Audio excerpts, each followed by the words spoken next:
ఆ కైలాసనాథుడు తన లింగరూపాన్ని వీడి సాక్షాత్తు పార్వతీ సమేతుడై విగ్రహ రూపంలో దర్శనమిచ్చే అద్భుత క్షేత్రమే కర్నూలు మట్టిలో దాగి ఉన్న యాగంటి ఉమామహేశ్వరాలయం.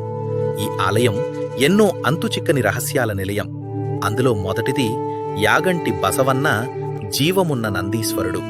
ఈ నంది విగ్రహం ఏటా పెరుగుతూ వస్తోంది. అది ఎంతగా పెరిగిందంటే ఇప్పటికే పక్కనే ఉన్న ఒక స్తంభాన్ని తొలగించాల్సి వచ్చింది. ఈ నంది ఇలాగే పెరుగుతూ పోయి కలియుగ అంతన్నాటికి లేచి రంకెవేస్తుందని బ్రహ్మంగారి కాలజ్ఞానం చెబుతోంది. ఈ ప్రాంతం కైలాసాన్ని పోలి ఉండడం వల్ల స్వయంగా మహాశివుడే ఇక్కడ కొలువై ఉండాలని నిర్ణయించుకున్నాడు. అగస్త్య మహాముని కోరిక మేరకు స్వామివారు లింగరూపంలో కాకుండా పార్వతీ పరమేశ్వరులుగా ఏకశిలా విగ్రహ రూపంలో ఇక్కడ కొలువుదీరారు. అందుకే ఇక్కడ శివలింగానికి బదులు శివపార్వతుల నిజరూప దర్శనం లభిస్తుంది. మరో వింత ఏమిటంటే ఈ క్షేత్రంలో ఒక్క కాకి కూడా కనిపించదు.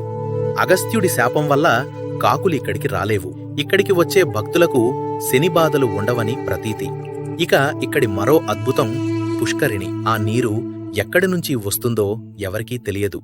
కాని ఏడాదంతా నంది నోటి ద్వారా స్వచ్ఛమైన నీరు పుష్కరిణిలోకి ప్రవహిస్తూనే ఉంటుంది. భయంకరమైన కరువులో కూడా ఈ ధార ఆగదు. ఇది నాటి మన మేధావుల ఇంజనీరింగ్ ప్రతిభకు, ఆ దైవశక్తికి నిలువుటద్దం. మీ అభిప్రాయాన్ని కామెంట్స్లో తెలియజేయండి. మరిన్ని అద్భుతాల కోసం ఫాలో అవ్వండి. Download ShareChat.